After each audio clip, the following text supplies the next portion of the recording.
Bismillah walhamdulillah wassalatu wassalamu ala sayyidina Rasulillah wa ala alihi wa sahbihi wa mawalah. La hawla wa la quwwata illa billah, amma ba'd. Saudara-saudara kaum muslimin rahimakumullah. Suatu hari ketika baginda Rasul masuk ke dalam masjid, didapatinya seorang sahabat tengah khusyuk bertafakur di dalam masjid. Sahabat itu bernama Abi Dzar Al-Ghifari. Dihampiri beliau oleh baginda Rasul, kemudian ditanya, "Hai Abi Dzar, begitu khusyuk dan tafakur engkau di dalam masjid, gerangan apa permohonanmu kepada Allah di tempat yang suci ini?" Abi Dzar menjawab, "Maafkan saya ya Rasul. Saya dari tadi di masjid di sini ini bukan berdoa. Lalu wirid juga tidak. Iktikaf ya setengah iktikaf. Habis kenapa kamu di sini?" "Saya menghindar orang ya Rasul." "Menghindar orang kenapa?" "Terlalu banyak datang orang ke rumah saya nagih hutang. Saya jadi bingung mau pergi kemana. Akhirnya saya pikir tempat yang netral, yang kira-kira orang nggak datang lagi, ya ke masjid di sini. Maka saya lalu ngetem di sini. Model ke masjid bukannya wirid, zikir, takut diuber-uber hutang." Baginda Rasul senyum, lalu beliau berkata, "Hai Abi Dzar, maukah engkau aku ajarkan satu doa yang kalau kamu amalkan Allah akan bebaskan hatimu dari perasaan dililit hutang." Bukan dibebasin hutangnya, dibebasin dari perasaan dililit oleh hutang. Sebab kalau ada doa yang kalau dibaca hutang jadi lunas ya enak. Jadi ini jangan keliru saudara-saudara. Kalau diamalkan hati bebas dari perasaan dililit oleh hutang. Mau ya Rasul? Lalu diajarkanlah doa itu, Allahumma inni a'udzubika minal hammi wal hazan wa minal ajzi wal kasal wa minal jubni wal bukhl wa min ghalabatid dain wa qahrir rijal. Ma'asyiral muslimin rahimakumullah. Banyak di antara kita yang kalau diajarkan satu doa lalu tidak mengukur diri antara doa itu dengan pribadi kita. Padahal syarat di antara kabulnya doa sejak dari adab berdoa sudah diajarkan. Berdoa itu yang baik, bersih tempatnya, bersih pakaiannya, menghadap ke arah kiblat, menengadahkan kedua belah tangan dengan khusyuk dan tawadhu, dengan serius dan penuh keyakinan bahwa doa akan dikabulkan oleh Allah. Sebab Allah dalam hadis qudsi menyatakan, "Ana inda zanni abdi bi." Aku sih, kata Allah, bagaimana sangka hambaku kepadaku saja. Kalau dia sangka baik, aku baik. Kalau dia sangka tidak baik, aku juga tidak baik. Bagaimana sangka hambaku? Jadi kalau kita berdoa sementara hati kita dalam batin ngomong, jangan-jangan doa gua nggak diterima nih. Enggak. Kenapa? Hatinya sudah begitu. Innallaha la yaqbalu du'aan min qalbin ghafilin lahin. Allah tidak akan menerima doa dari hati yang lalai terhadap doa yang dibacanya itu. Nah, di antara yang terpenting menyesuaikan doa dengan keadaan pribadi. Jadi kalau kita kerja gajinya 1 bulan 1.000, ya wajarlah berdoa minta rezeki 1.500. Wajar namanya. Yang 1.000 sudah ada modal kerja kita, yang 500 kita minta doa kepada Allah.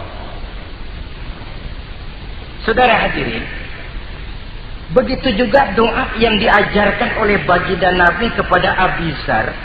Ini hakikatnya mengajarkan kita manusia untuk menjauhi penyakit rohani.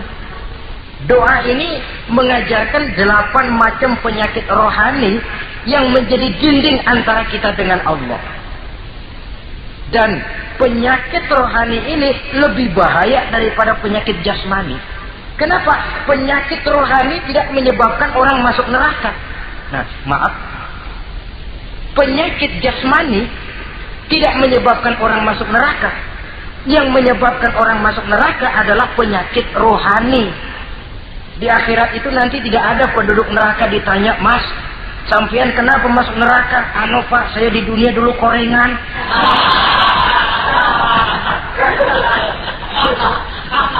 Itu korengan, liver, ginjal, darah tinggi, jantung, paru-paru basah, bengek, ampem. Penyakit-penyakit jasmani itu tidak menyebabkan orang masuk neraka. Yang menyebabkan orang masuk neraka penyakit rohani. Apa namanya? Sombong, hasud, dengki, ujub, ria, merasa diri lebih hebat dari yang lain, tidak ikhlas. Itu penyakit-penyakit rohani. Maka di dalam doa yang diajarkan kepada Abi Dzar dan hakikatnya diajarkan kepada kita semua, Nabi menjelaskan 8 penyakit rohani. Saya sampaikan ini pada pertemuan kali ini karena sekarang penyakit rohani jarang mendapat perhatian.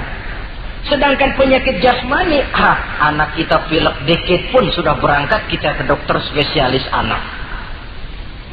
Kita pusing sedikit pun sudah berangkat kita ke dokter. Tapi rohani kita menjerit, batin kita menangis. Kadang-kadang kita pura-pura tidak tahu. Apa penyakit rohani yang ada dalam doa ini? Pertama, a'udzubika minal ham. Aku berlindung kepadamu ya Allah daripada sifat ragu-ragu. Sifat ragu-ragu penyakit batin. Apa yang bisa dikerjakan oleh orang yang selalu ragu-ragu? Bahwa sebelum bekerja harus menimbang, itu perlu. Tapi kalau cuma tiap hari menimbang, kapan memutuskan? Orang sudah kemana-mana, kita masih main timbangan. Maka orang yang ragu-ragu hakikatnya orang yang sudah mengubur sebelah kakinya sebelum berangkat. Ya. Iya, tapi kalau kita nanti jadi salah kan lebih baik nggak usah berbuat. Keliru. Salah karena berbuat lebih baik daripada tidak pernah salah karena tidak pernah berbuat. Saudara salah tapi berbuat masih lebih baik daripada tidak pernah salah karena tidak pernah berbuat. Saudara baca Quran salah lebih baik daripada nggak pernah salah karena nggak pernah baca Quran. Gua nggak pernah salah dong baca Quran. Bacanya kapan? Nggak pernah. Ya paham. Oh nggak pernah baca, kapan mau salah? Saudara hadirin yang saya muliakan, dan orang sering bilang, kegagalan pada hakikatnya adalah keberhasilan yang tertunda. Jadi kalau kita gagal hari ini, besok kita harapkan tidak akan gagal. Gagal besok masih ada hari lusa. Bagaimanapun usaha, kemauan adalah processing. Apalagi usaha untuk memperoleh sesuatu yang bernilai tinggi, bermutu mulia, panjang jalannya, banyak akibatnya, besar godaannya. Processing untuk mencapai sesuatu yang mulia itu prosesnya tidak sekali jadi kayak orang makan cabai. Itu hari dikelekat, itu hari terasa pedesnya. Untuk mencapai sesuatu yang mulia, panjang jalannya, banyak akibatnya, besar godaannya. Tapi bangunan bagaimanapun tingginya harus dimulai dari pondasi pertama.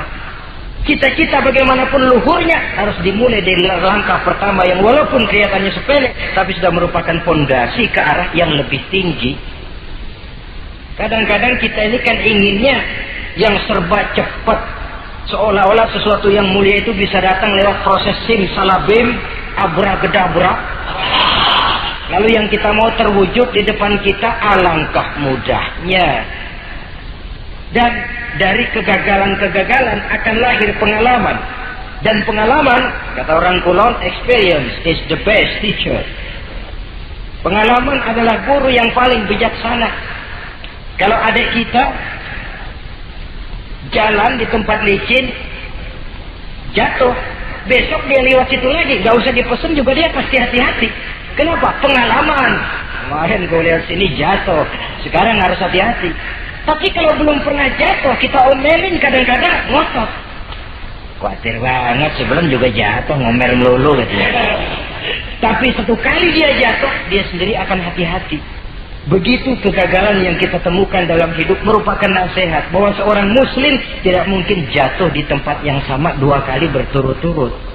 Kemarin lewat di situ jatuh lagi, sekarang lewat di situ lagi jatuh lagi, emang goblok dah. Bisa jatuh 2 kali di tempat yang sama kan namanya tidak mengambil pelajaran dari apa yang sudah dia temui.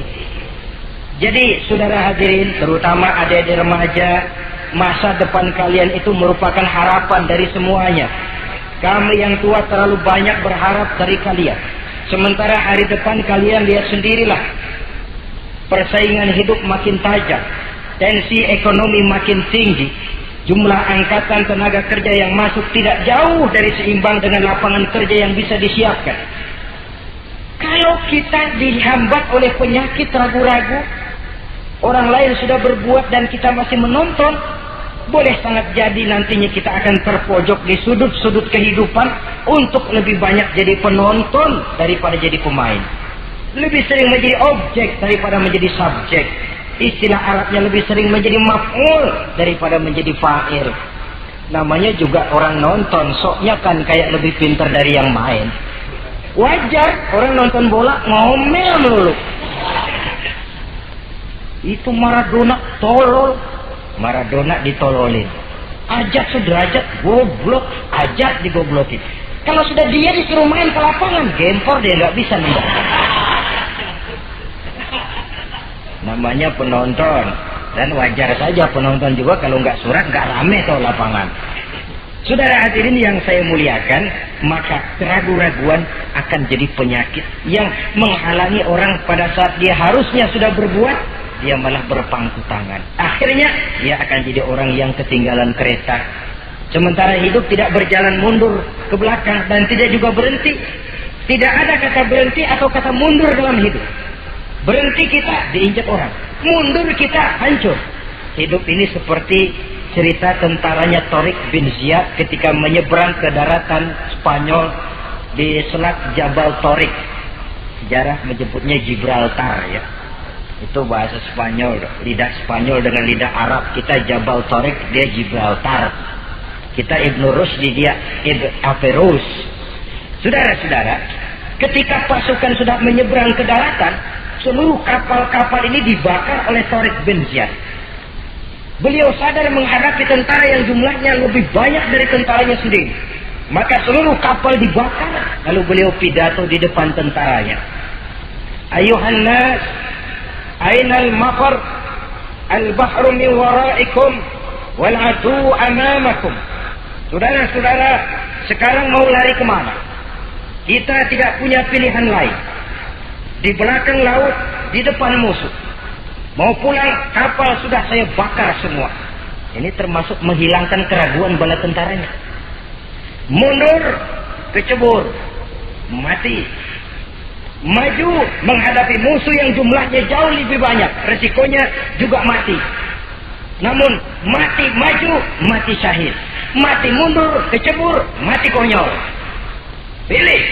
Ya tentu tidak ada pilihan lain.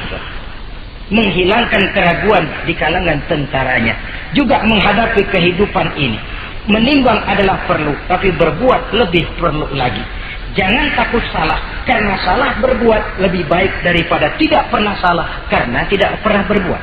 Kesalahan pada akhirnya akan mendidik kita untuk tidak salah lagi pada masa-masa yang akan datang. Ini penyakit pertama.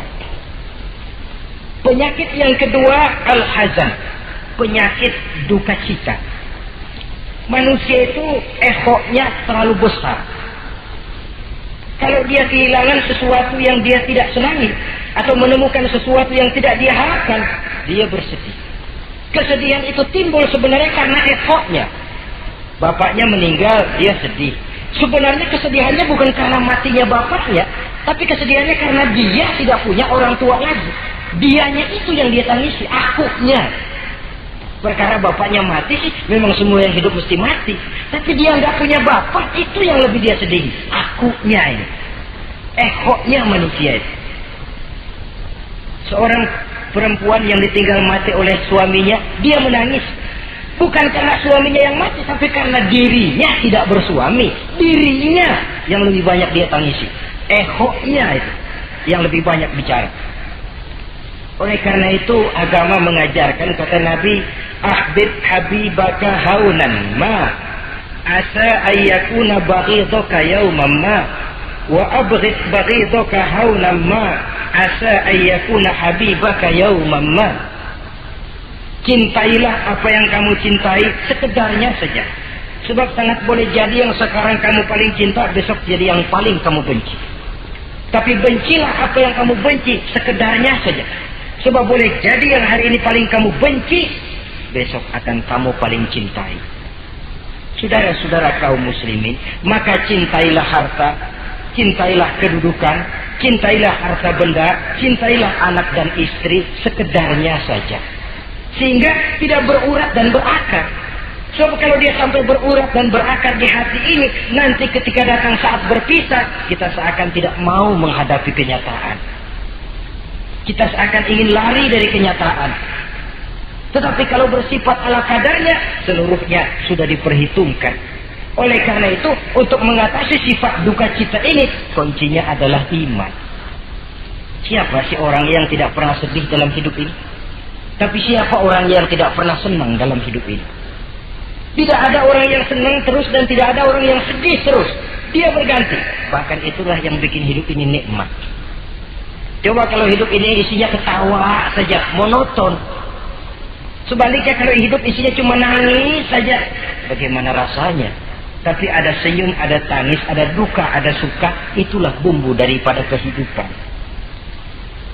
Cuma tentu saja saudara-saudara, duka cita yang pada gilirannya akan membawa kebahagiaan, itu yang harus berani kita hadapi.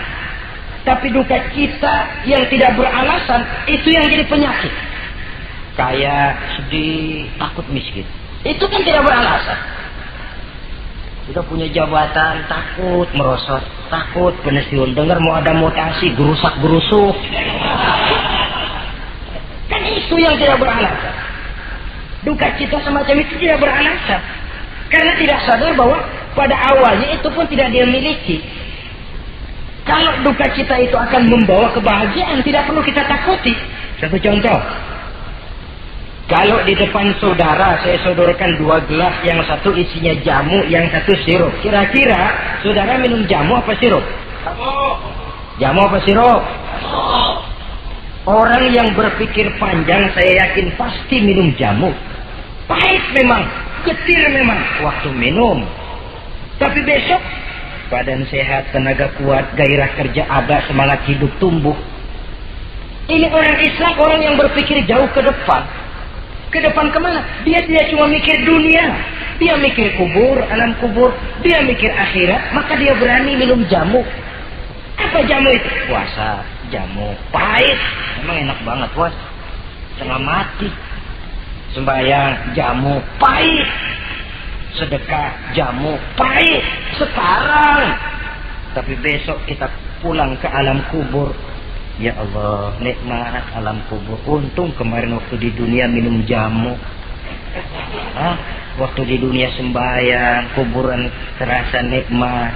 Waktu di dunia sedekah, kuburan dipakein AC. Padahal cuman goceng sedekahnya. Adapun orang yang di luar Islam, dia berpikir pendek. Yang dia lihat cuma yang di depan hidungnya saja. Dia nggak mikirin alam kubur, dia nggak mikir akhirat. Yang dia pikirin cuma dunia aja. Kenapa gue mesti minum jamu pahit? Sirup nih, manis. Dia minum sirup. Manis memang waktu minum. Tapi besok bibir mancung, bengkak, sirawan, sariawan itu. Saudara-saudara, sholat, sirup, tidak sholat, sirup, manis. Orang-orang puasa, dia tidak puasa, sirup, manis. Bakhil, pelit, sirup, manis. Apain sedekah? Ya tumpuk aja tuh harta dah, jangan disedekahin. Sirup, manis memang. Besok dia pulang ke alam kubur, baru terasa bibirnya pada bengkak. Baru timbul, gua nyesel banget minum sirup kemarin. Jadi saya katakan kuncinya adalah iman. Berangkat dari surah Ali Imran ayat 139. Allah berpesan, وَلَا تَهِنُوا وَلَا تَحْزَنُوا وَأَنْتُمُ الْأَعْلَوْنَ إِنْ كُنْتُمْ مُؤْمِنِينَ. Kamu tidak perlu gundah gulana. Kamu tidak perlu duka cita dan sedih hati. Kamu sesungguhnya adalah tinggi jikalau kamu benar-benar beriman. Jadi dengan iman, duka cita yang tidak beralasan tidak perlu ada. Karena sifat duka cita yang tidak beralasan merupakan penyakit rohani yang menjadi penghambat agar orang tidak memperoleh kemajuan apapun dalam kehidupannya. 2. Penyakit rohani yang ketiga, saudara-saudara, al-ajz. Penyakit lemah. Nabi menyatakan, al-mu'minul qawiyyu ahabbu ilallahi minal mu'minid dha'if. Orang mukmin yang kuat lebih dicintai Allah daripada orang mukmin yang lemah. Sifat lemah tidak disukai oleh agama dan merupakan penyakit batin. Bukan lemah lembut, lemah. Lemah apa? Ya segala lemah. Lemah ekonomi. Agama mengajarkan kadal fakru ayyakuna kufran. Kemiskinan bisa membawa orang kepada kekufuran. Apalagi lemah pendidikan, dalam arti terbelakang, ketinggalan oleh orang-orang lain. Dan yang paling celaka, lemah iman. Saudara-saudara hadirin yang saya muliakan, imannya lemah. Tidak punya ghirah, tidak punya rasa cemburu terhadap agamanya. Kalau anak gadisnya diusik orang, marahnya 7 lapis langit. Kalau keluarganya diusik orang, bukan main. Ngundang orang lain, menyerbu. Itu orang yang coba-coba musik. Tapi agamanya dihina orang. Agamanya diinjak-injak orang. Sedikit pun dia tidak punya rasa cemburu. Sedikit pun tidak ada rasa sedih. Agama saya ini mau dibawa kemana? Islam ini mau dikubur kemana? Lemah iman semacam itu yang kita rasakan sekarang. Sekarang ini orang marah kalau hartanya diusik. Orang marah kalau anak istrinya diusik. Orang marah kalau temannya diganggu. Tapi giliran agamanya diganggu, agamanya diusik, agamanya dihina. Tenang-tenang saja, bah. Tidak ada itu gairah. Tidak ada itu rasa cemburu terhadap agama.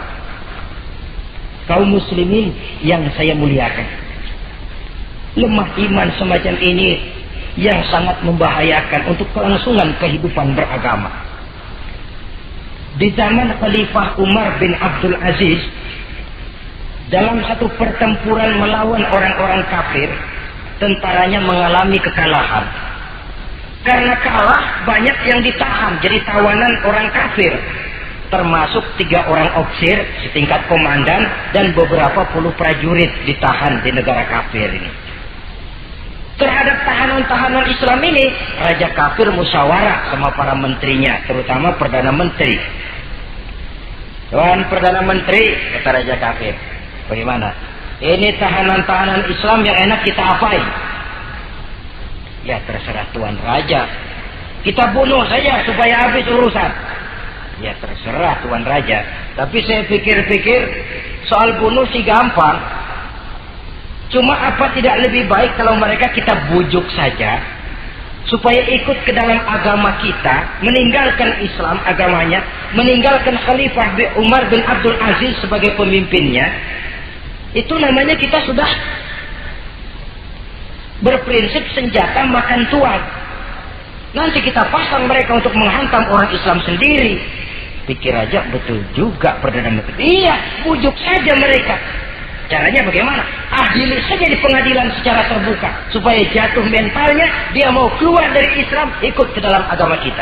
Baik, diadili secara terbuka. Yang adilin langsung Raja kafir, dihadiri oleh banyak tentara-tentara kafir. Yang mula-mula diadilin 3 orang komandan ini. Ofisir pertama maju ke depan. Maju, komandan pertama. Ofisir, saya Tuan Raja. Kamu tahu siapa kamu sekarang? Saya tahu, saya tahanan. Iya, kalau tahanan bisa diatur kan? Bisa diatur bagaimana Tuan Raja? Kamu mau nggak ikut saya? Meninggalkan Islam sebagai agamamu, meninggalkan Khalifah Umar bin Abdul Aziz sebagai pemimpinmu. Kalau kamu mau opsir, pindah agama saya, nanti kamu akan saya berikan kedudukan yang tinggi, gaji yang cukup, rumah cukup, istri cukup, kendaraan cukup. Pindah saja opsir. Tuan Raja, bagaimana? Apa Tuan kira selama ini saya berjuang karena mencari kedudukan, mencari harta, mencari tanda jasa? Tidak, Tuan Raja. Saya berjuang di bawah bendera Khalifah Umar bin Abdul Aziz li'i'la'i kalimatillah, untuk menegakkan kalimat Allah. Saya tidak akan tergiur dengan tawaran Tuan Raja. Kamu gila ya? Biarin.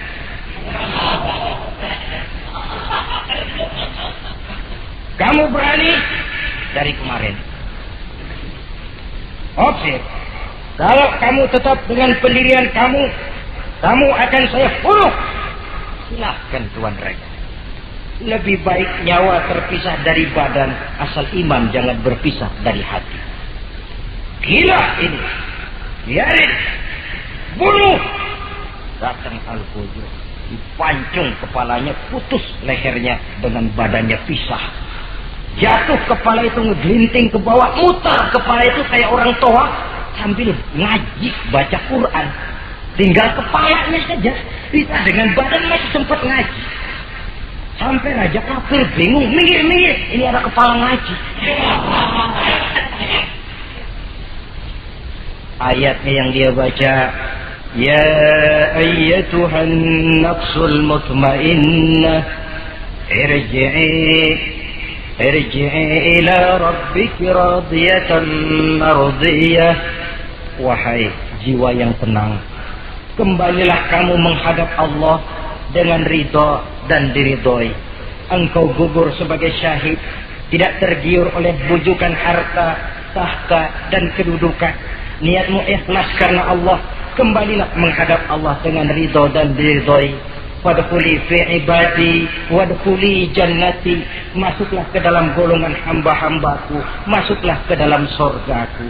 Di penghujung ayat, matanya tertutup dengan rapat, bibirnya senyum menghadap Allah, gugur sebagai syahid. Raja kafir geleng kepala, dasar santri gila, sudah mau mati masih ngaji. Opsir yang kedua, komandan kedua yang jadi tahanan ini, kata Raja, opsir kedua, saya Tuan Raja. Kamu sudah lihat temanmu, opsir pertama tadi? Sudah Tuan Raja. Mati kan? Mati. Kamu mau mati? Atau mau ikut saya? Keluar dari agamamu Islam dengan pangkat cukup, gaji cukup, rumah cukup. Bagaimana? Sudah Tuan Raja. Sudah apa? Sudah, jangan banyak omong.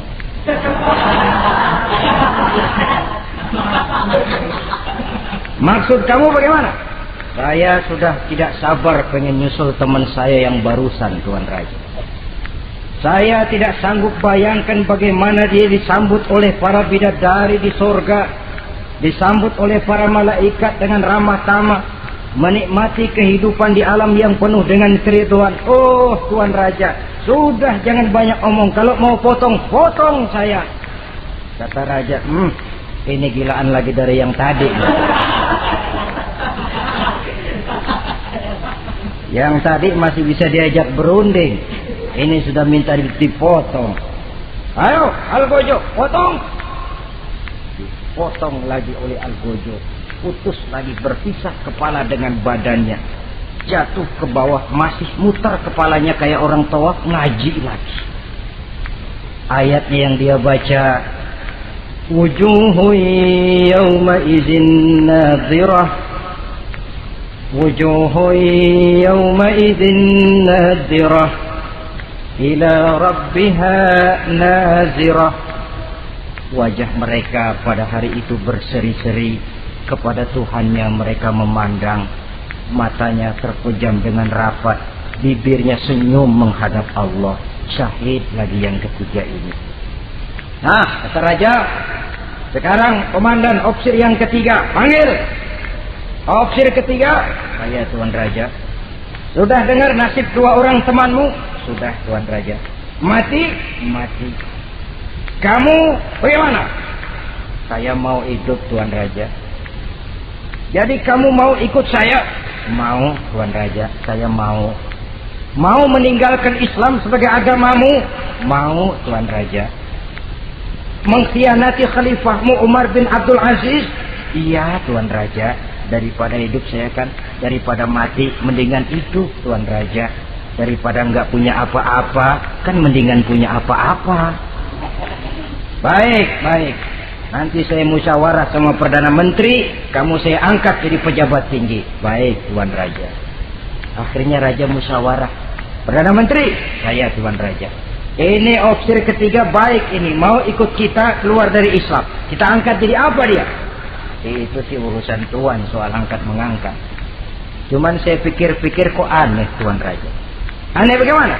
Ini opsir ketiga ini kok mau ya meninggalkan agamanya. Mau mengkhianati saudaranya sendiri. Saudaranya sebangsa, setanah air, seiman, sekeyakinan. Hanya karena ditawari oleh kedudukan mau dia khianati.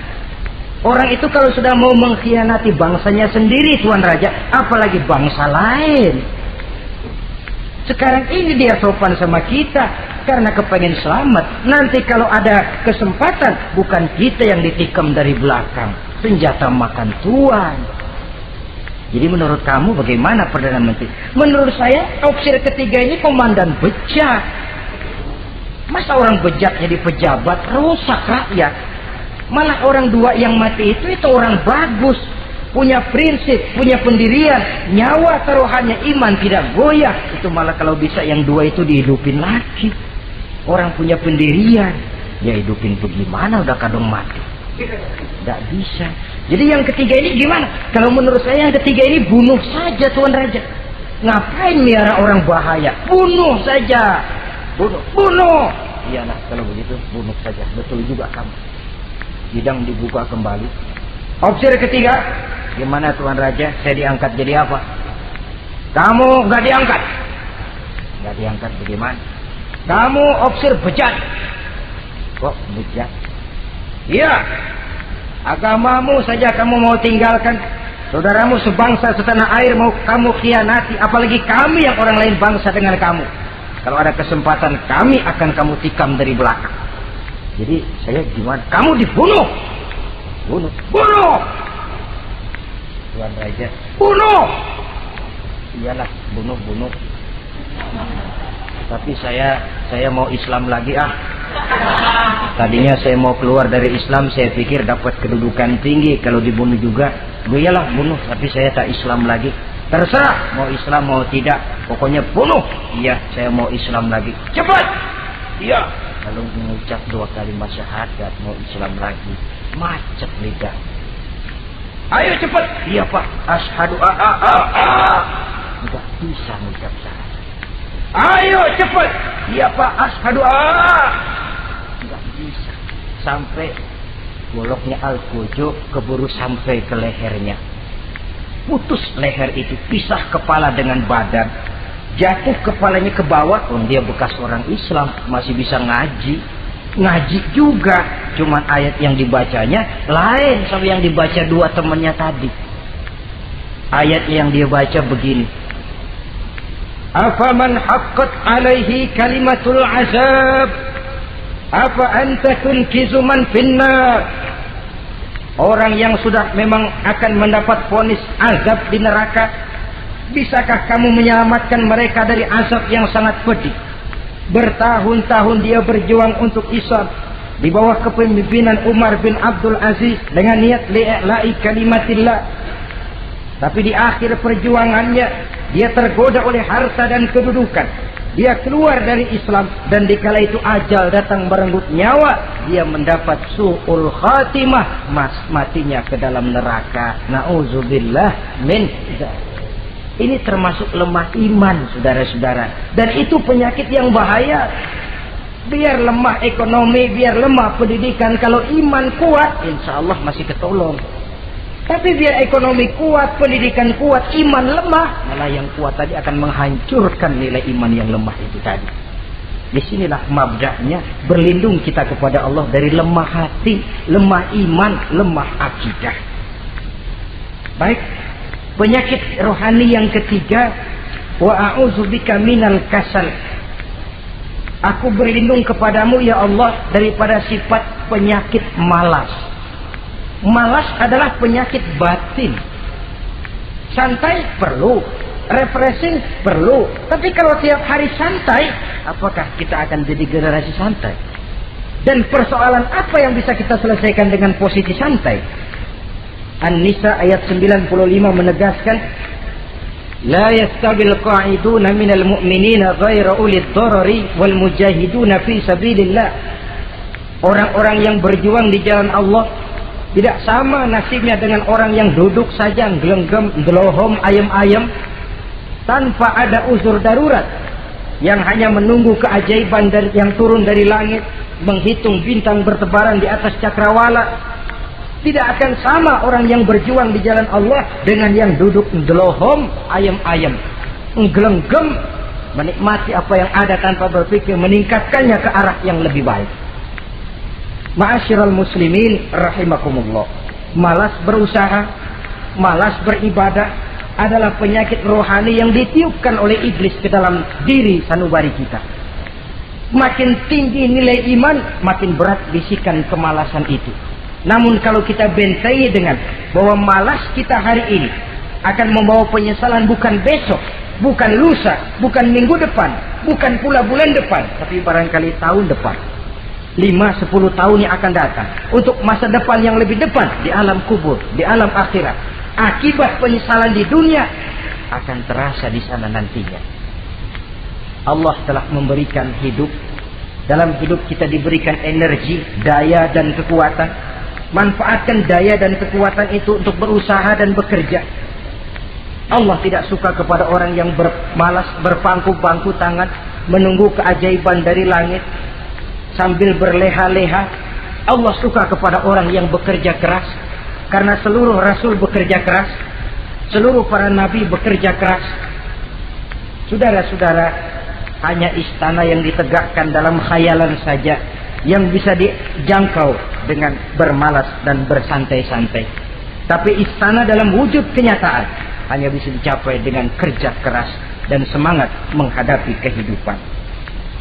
Yang kelima, wa a'udzubika minal jubn. Kami berlindung kepadamu ya Allah daripada sifat takut. Saudara-saudara, setiap orang terlahir membawa fitrah. Fitrah itu juga bisa berupa sifat. Tiap orang punya sifat takut, tiap orang punya sifat berani. Lingkungan, pendidikan, pergaulan menumbuhkan mana yang lebih subur. Kalau takutnya lebih subur, dia akan jadi penakut. Kalau beraninya lebih subur, dia akan jadi pemberani. Masalahnya sekarang kapan kita harus berani, kapan kita mesti takut, kan itu saja. Bahwa semua orang punya sifat berani, sebagaimana semua orang punya sifat takut, itu real. Tapi kapan kita harus berani, kapan kita harus takut? Agaknya surah An-Nisa ayat 77 cukup menjadi sindiran. Falamma kutiba alaihimul qitalu idza fariqum minhum yakhshawna an-nasa ka khasyatillahi aw ashaddu khasyah. Manakala diwajibkan kepada mereka berjuang, maka sebagian daripada mereka takut kepada manusia seperti mereka takut kepada Allah, bahkan lebih takut kepada manusia daripada takut kepada Allah. Ini kan takut yang tidak beralasan. Tengoklah zaman sekarang, mereka yang menebarkan maksiat punya keberanian, mereka yang bergelimang di lumpur dosa punya keberanian, mereka yang melakukan penyelewengan dan menyesatkan manusia punya keberanian. Kenapa kita yang punya niat menegakkan kebenaran, membela yang hak, menjalankan sesuatu yang kita yakini sebagai benar, kadang-kadang dihantui oleh perasaan takut? Takut semacam ini yang jadi penyakit rohani. Mereka berani terang-terangan membuka judi. Mereka berani terang-terangan di tengah jalan umum membuka botol minum-minuman keras dan mabuk sempoyongan. Mereka berani terang-terangan di tempat ramai merampok dan menodong. Mereka berani korupsi, memakan uang yang bukan haknya. Mereka berani untuk sesuatu yang sesat dan menyesatkan. Kenapa kita tiba-tiba di hadapan sesuatu yang kita yakini benarnya kita jadi lemah, kita jadi takut, lebih takut kepada manusia daripada kepada Allah? Padahal terkena kita penjara manusia paling banter seumur hidup kita. Tapi penjara Allah, nerakanya Allah, azabnya Allah, bukankah sesuatu yang mestinya harus paling kita takuti? Oleh sebab itu terutama generasi muda, bangkitlah. Tegakkan yang ma'ruf, hancurkan yang munkar sesuai dengan kemampuanmu. Dengan cara yang bijaksana tentunya. Tidak dengan cara yang frontal. Tapi yang saya maksud, kalau mereka yang berdiri di kubu kemunkaran punya keberanian. Kenapa? Kenapa kita yang berdiri di atas yang hak dan benar kadang ragu kalau kita tidak takut sama sekali? Saudara-saudara kaum muslimin rahimakumullah. Oleh karenanya kita takut, memang takut kalau harus melanggar perintah Allah. Kita harus berani pada saat kita merasa melaksanakan apa yang diperintahkan Allah. Berani terhadap melaksanakan perintahnya, takut kalau sampai melaksanakan larangannya. Jadi ada waktunya kita berani, ada waktunya kita takut. Dengan demikian, sifat penakut ini menjadi handicap, menjadi penghalang yang menghalangi kita daripada kemajuan dan kemajuan. Iya, Islam sih Islam, Pak. Tapi kalau nanti saya dipecat, anak saya makan apa, Pak? Islam sih Islam, Pak. Tapi ini risikonya, Pak. Bukankah Nabi sendiri pernah memang memperingatkan, sayati ala ummati zamanun al-qabidu ala dinihi kal-qabid ala al-jamrah. Akan datang satu masa di tengah umatku di mana pada masa itu orang yang konsekuen dan teguh memegang agama seperti memegang bara di tangan. Dipegang tangan terbakar, dibuang bara terlepas. Konsekuen megang Islam, risikonya berat. Melepaskan dan masa bodoh terhadap Islam bertentangan dengan batin. Dikala itu beruntunglah orang-orang yang teguh dan kuat memegang agamanya. Ma'asyiral muslimin rahimakumullah. Hanya sifat berani yang menyebabkan Islam berhasil menembus dinding Jazirah Arabia, memasuki Bizantium dan Persia, mendarat di Spanyol, memasuki Selat Jabal Tariq, pada gilirannya mewarnai hampir 2/3 belahan bumi, menjadi mercusuar di lapangan ilmu dan peradaban. Berani karena benar. Jadi yang saya anjurkan itu bukan berani babi. Tahu berani babi? Mau nyeruduk aja. Berani yang tanpa perhitungan itu berani babi namanya. Nyeruduk aja. Ya kalau kelempengan yang diseruduk tahu empuk. Tapi kalau yang diseruduk mesin giling kan bongkar kepala. Jadi bukan berani yang tanpa perhitungan, berani yang dengan taktik dan strategi. Sebab keberanian tanpa perhitungan akan menyebabkan kita menjadi orang yang ngawur. Dalam istilah sosial dinamakan trial and error, spekulasi namanya. Dan itu harus pulang kepada diri kita. Keberanian tidak bisa dipompakan, keberanian tidak bisa dicangkokkan, harus bermuara dari kita. Contoh saja, ketika Nabi dan Abu Bakar di Gua Sur, Quraisy kafir yang ngejar sampai di situ, kalau mereka nengok ke bawah, Nabi akan kelihatan. Abu Bakar sedikit grogi, Nabi tampil dengan mantap, la takhaf wa la tahzan ya Abu Bakar, innallaha ma'ana. Abu Bakar, kamu tidak usah takut, kamu tidak usah khawatir, Allah bersama kita. Keberanian timbul karena yakin ini jalan Allah, yakin Allah pasti akan bela. Ya, keberanian itu nggak bisa dicangkokin, nggak bisa cuma teriak, saudara-saudara jangan takut, Allah bersama kita, mulutnya. Tapi kalau hatinya juga perang, apa iya, itu sudah tertarung di kaki sendiri. Jadi memang harus ada variasinya. Ibarat pepatah, tukang joget yang baik ngerti irama gendang. Kalau kita terlalu keras, gampang dipatahin orang. Kalau kita terlalu lemah, diinjak terus. Mestinya tahu kapan mesti keras, tahu kapan mesti lemah lembut. Saudara hadirin yang saya muliakan, baiklah ya, itu penyakit yang kelima. Penyakit yang keenam, wa a'udzubika minal bukhl. Kami berlindung kepadamu ya Allah daripada sifat bakhl, pelit bin kikir alias medit. Ini penyakit rohani. Kenapa sih orang bisa kikir? Karena dia tidak sadar. Pokoknya duit saya ya keringat saya. Dia tidak sadar bahwa itu amanah. Dia tidak sadar bahwa dia kadang-kadang diberikan kehormatan oleh Allah untuk menjadi keran yang menyampaikan rezeki kepada orang lain. Rezeki dia cuma lewat tangan saya. Orang bakti yang nggak punya pikiran begitu. Yang ada yang di kantong saya, keringat saya sama orang lain, kagak ada urusan.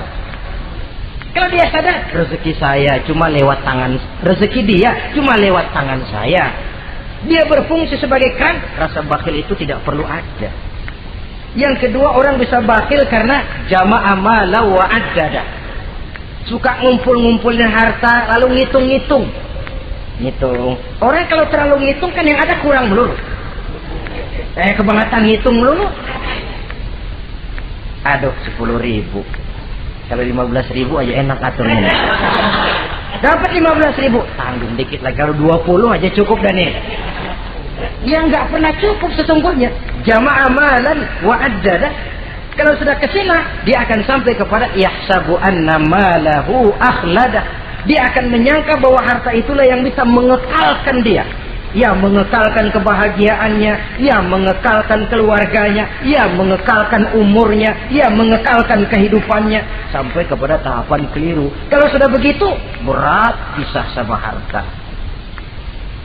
Duitnya 100.000, hilang 1.000. Yang hilang doang tuh yang dia pikirin. Yang masih ada yang 99.000 dia nggak ingat. Waduh, mati gua. Ngapa? Duit 1.000 hilang, mati. Mati. Padahal yang ada ketimbang yang hilang masih lebih banyak yang ada. Hilang itu yang 99, yang 1.000 yang dia ingat. Hilang 1.000, mati gua udah. Mati gitu. Kalau datang orang gantiin, lo jangan sedih dah nih digantiin 1.000, bikin kenceng nangis nih. Kenapa nangis? Kenapa bikin nangis? Coba yang tadi nggak hilang jadi 2.000 kan. Ingat yang tadi hilang. Kapan syukurnya kalau sudah jama'a malan wa addada? Prosesnya akan sampai kepada yahsabu anna malahu akhlada. Memang harta itu bisa mengekalkan kita. Kapan? Kalau dia kita belanjakan di jalan Allah. Itu harta yang mengekalkan kebahagiaan. Kita berikan dia kepada yatim piatu. Kita berikan dia memperbaiki jalanan umum. Kita berikan dia membangun puskesmas. Kita berikan dia membangun masjid, pondok-pondok pesantren, memakmurkan majelis-majelis taklim. Itu harta yang mengekalkan kita. Adapun yang kita belikan, ya belikan pakaian pangkatnya toko. Bagus benar sekarang. 4-5 tahun yang akan datang lari ke dapur. Bukan dibersihin, ngebersihin. Makanan yang paling enaknya waktu di tenggorokan. Sudah masuk ke dalam perut, sudah nggak ada bedanya singkong dan sate. Malah besok pagi keluar bauan sate daripada singkong. Bedanya makanan cuma di kerongkongan saja. Saudara hadirin yang saya muliakan, jadi kalau sadarlah kita bahwa karunia yang datang itu memang amanah Allah, kenapa harus bakhil? Bahwa rezeki orang harus lewat tangan kita, kenapa harus mengelak? Tidak ada orang jatuh miskin karena dia dermawan. Tidak ada orang jadi susah karena banyak menolong orang. Karena mungkin keberkahannya yang penting itu. Dia menolong orang, orang tidak bisa membalas, tapi Allah membukakan jalan lewat jalan lain yang tidak dia perkirakan sebelumnya.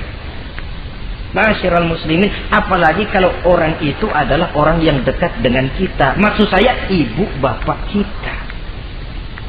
Oh, itu balasannya paling kontan. Berbuat baik kepada ibu, berbuat baik kepada bapak.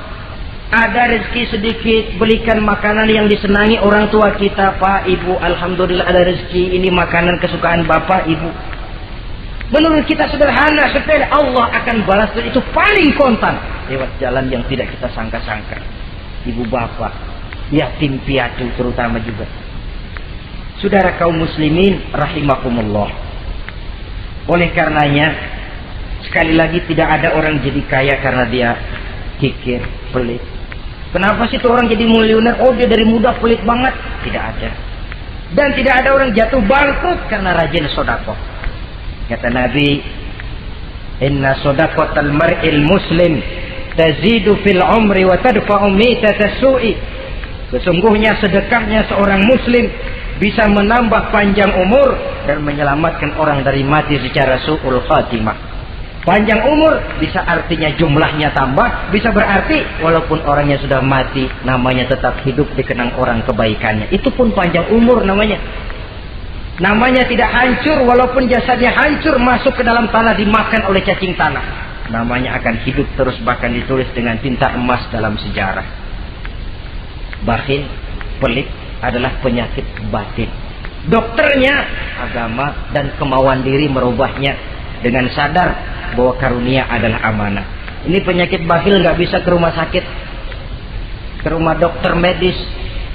Dokter, saya punya penyakit pelit, bagaimana ngobatinya? Suntik. Tidak bisa. Suntiknya adalah agama, saudara-saudara. Yang ketujuh, wa min ghalabatid dain, inti doa. Saya berlindung kepadamu ya Allah, jangan sampai ada perasaan dililit utang. Bahwa kita hidup tutup lubang, gali lubang itu biasa. Tapi kalau gali terus nggak pernah nutup, ini mau kejeblos namanya. Ngutang lalu nggak bayar-bayar, namanya gali lubang, nggak pernah nutupin. Bahkan Nabi pesan, alaikum biddain, fa innahu hamun billail wa dani'un bin nahar. Kalau bisa kamu nggak usah ngutang. Kenapa? Utang itu siangnya bikin kita takut ketemu orang, malamnya bikin kita susah tidur. Coba dah kalau nggak bisa ngutang, berabe, malam nggak bisa tidur, siang takut ketemu orang. Jangan kepergok nih, belum ada duit buat bayar. Di jalan ke sono, takut ketemu. Jangan kemari, takut ketemu. Akhirnya nggak kemana-mana, ngumprak di rumah. Tetapi adat hidup, saudara-saudara, apalagi kita yang ekonomi menengah ke bawah, biasa. Adat hidup itu tutup lubang, gali lubang, saling menerima, saling memberi. Tapi yang diajarkan oleh agama, oke, gali lubang silakan, asal bisa nutupin. Kalau tiap hari gali lubang dulu, kan kejeblos akhirnya. Oleh karena itu, apalagi hutang ini menyangkut hukukul adami, hak manusiawi. Itu di akhirat nanti ya, taubatnya lebih sulit. Kalau saudara dosa kepada Allah, taubatnya cuma 3 syaratnya. Nyesel, berjanji tidak akan mengulangi, meninggalkan perbuatan jahat. Tapi kalau menyangkut hak manusia, syarat taubatnya 4. Saudara mencuri sendal, cara taubatnya nyesel, berjanji tidak akan mengulangi lagi, meninggalkan perbuatan mencuri, lalu yang keempat, sendal orang pulangin. Atau minta maaf dan minta ridho dari yang bersangkutan. Sebab ini menyangkut hukukul adami, hak manusiawi. Nggak bisa saudara nyolong sendal, taubat langsung kepada Allah, taubat Tuhan, nggak lagi-lagi nyolong sendal. Tapi sendal orang dibekap terus, ya belum. Nah, termasuk masalah hutang ini. Ma'asyiral muslimin rahimakumullah. Jadi silahkan gali lubang, asal ada kemungkinan untuk nutup. Dan pada saat kesempatan untuk nutup datang, tutup dulu supaya besok bila bisa gali lagi. Jadi kita kadang-kadang kalau ngutang, begitu datang rezeki aja giliran mau bayar, rasanya kan berat. Masih ada keperluan lain. Datang yang lagi, aja bang, tar. Datang lagi, sok. Datang lagi, tar. Datang lagi, sok. Kalau tar sok saja, nembak terus, ya kapan-kapan mau kita bisa tutup itu lubang. Ma'asyiral muslimin rahimakumullah. Yang terakhir, penyakit batin, waqah rijal. Kami berlindung kepada-Mu ya Allah, jangan sampai kami hidup di bawah bayang-bayang orang lain. Jangan sampai kami hidup di bawah pengaruh orang lain, hidup disetir orang lain. Badan merdeka tapi jiwa budak. Badan merdeka tapi mental budak. Kita hidup jadi robot. Kemana saja yang nyetel arahkan, ke situ kita berangkat. Hidup tanpa prinsip. Rijal, hidup jadi bayang-bayang bagi orang lain. Alangkah tidak nikmatnya. Kehilangan kepribadian, tidak punya sikap mandiri. Itu pun penyakit rohani. Karena pada akhirnya nilai kita ditentukan oleh kepribadian kita. Kebesaran tidak bisa dengan nyempeng kepada orang lain. Kekayaan tidak bisa dengan mengakui leluhur. Pribadi kita, sepanjang kita masih hidup di bawah bayang-bayang orang lain, sepanjang itu kita tidak akan pernah punya kepribadian. Dan bila kita tidak punya kepribadian, maka orang tidak akan pernah mencatat kita dalam kehidupan ini. Nah, inilah pertemuan kita yang singkat, mudah-mudahan ada manfaatnya. Terima kasih dan mohon maaf. Wassalamualaikum warahmatullahi wabarakatuh.